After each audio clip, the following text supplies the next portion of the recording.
guys, welcome back to my channel, Learn with Riyaa. Today we are going to be learning something very interesting, and this is called preventive medicine.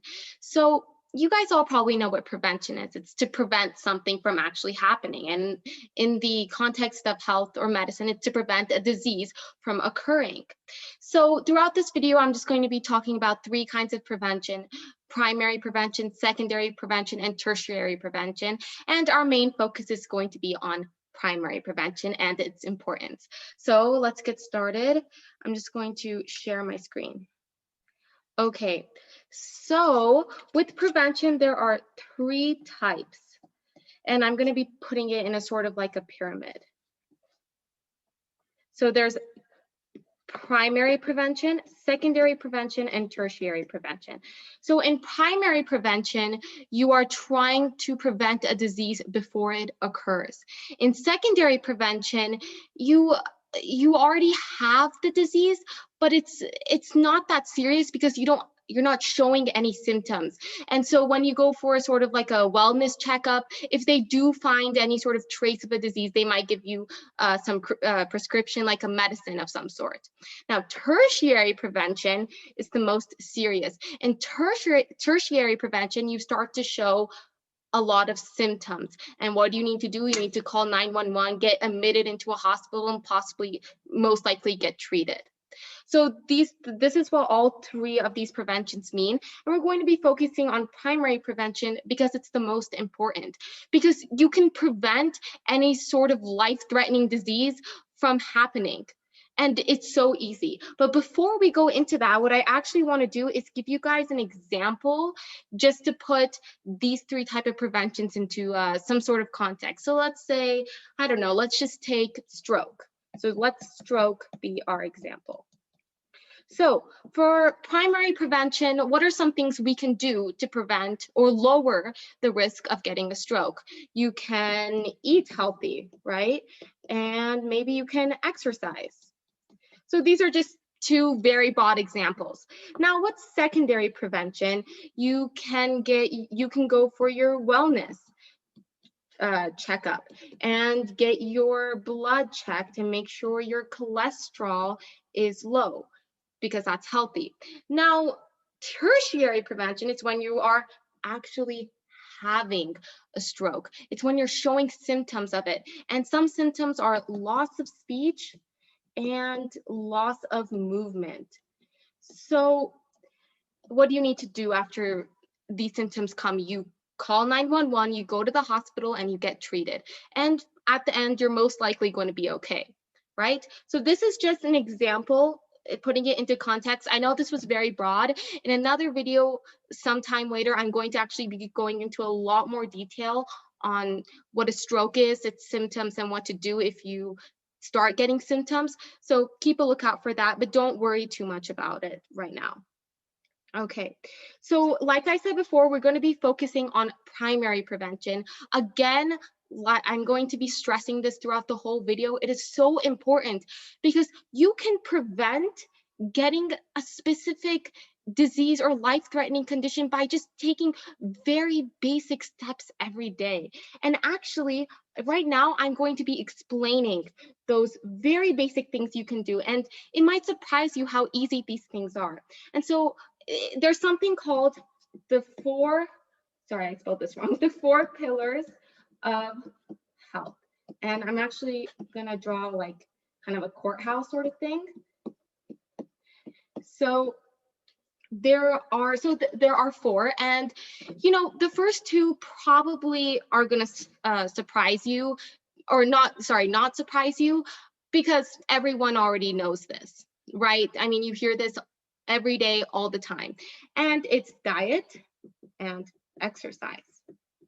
And you're probably like, well, duh, like obviously I know this already. I hear about this all the time at work and at school and from my family. But so diet, basically what that means is just to eat the right things, to drink the right beverages, to even inhale the right kind of air, to make sure you're not inhaling too much smoke or anything like that. But it can get more complicated because we know over the decades, a new kind of food comes out and, everyone's eating it. But then somewhere a scientist says, oh, it isn't healthy, and you're like, oh well, now I can't eat it, and it keeps going back and forth. The food comes out, and everyone's eating it, and now all of a sudden it's unhealthy. So it can be confusing to understand what kinds of food you should eat and what kinds of food you shouldn't eat.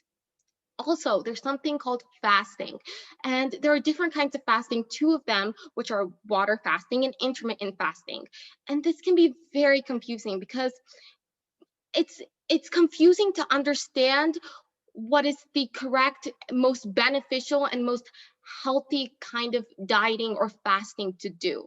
So people get very confused with that. So now the second one is exercise. So you should be exercising 3 to 5 times a week for 30 minutes to an hour, anaerobic and aerobic exercise.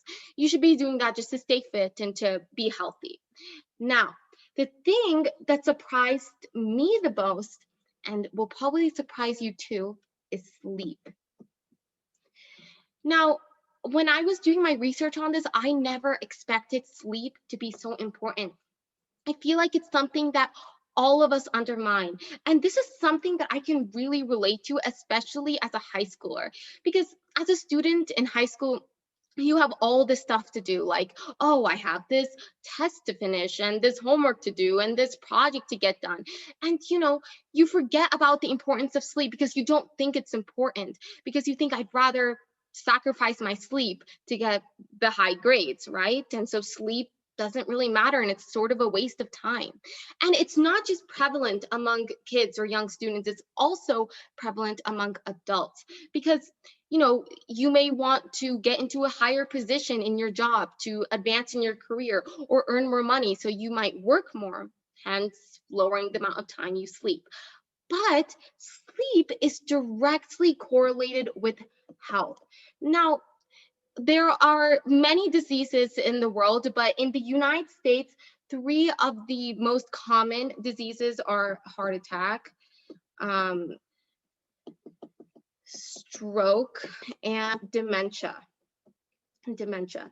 And with sleep, we can drastically lower the risk of getting all 3 of these, just with sleep.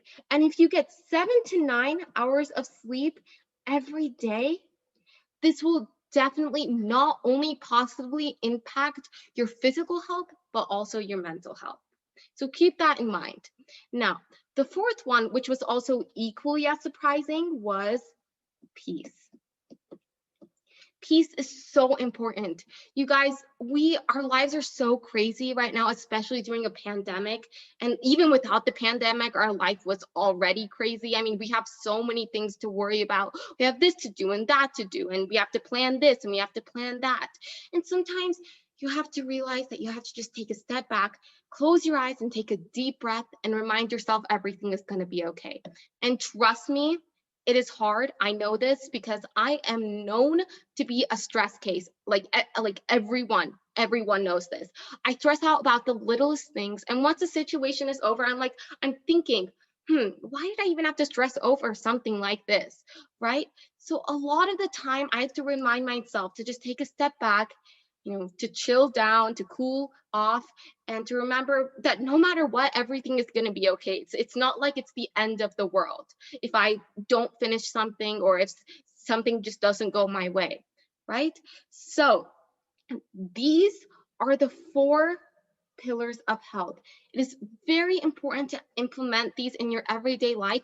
And as you see, it is so easy to do. I mean, just eat healthy, just work out, get good sleep, and just don't stress out too much. It's something you can remind yourself like this every day, like every now and then. It's so easy to do. It doesn't require too much work.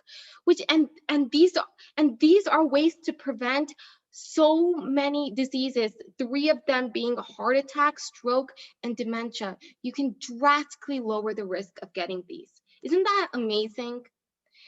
So that's basically all I was trying to tell you guys. And so you guys, to summarize, primary prevention is so important, and there are 4 pillars of health: diet, exercise, getting 7 to 9 hours of sleep. And just so you guys know, it's not me who's just recommending that. It's actually the National Sleep Foundation, which recommends 7 to 9 hours of sleep and peace. And more like detailed, peaceful mind. That's very important to know. So having a peaceful mind. So try to implement these in your everyday life, these 4 pillars. Try to do these things every day because it will definitely have a positive long-term consequence on your life. So just remember this.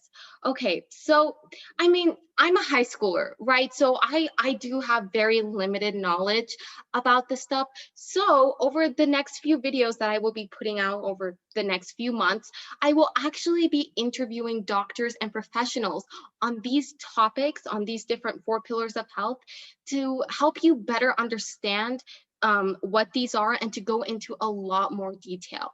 So you guys, I'm sure you have a lot of questions, maybe even concerns that you want to be addressed. So in the comments section, please put all of those questions so that I can address them in the interviews and they can be answered. So that's it, you guys. Thank you so much for watching this video. I hope you like it. Please give it a big thumbs up, subscribe, again, leave your comments, and I will see you guys next time. Please look forward to another video, and I hope you're as excited as I am to learn new things. Okay, thank you. Bye.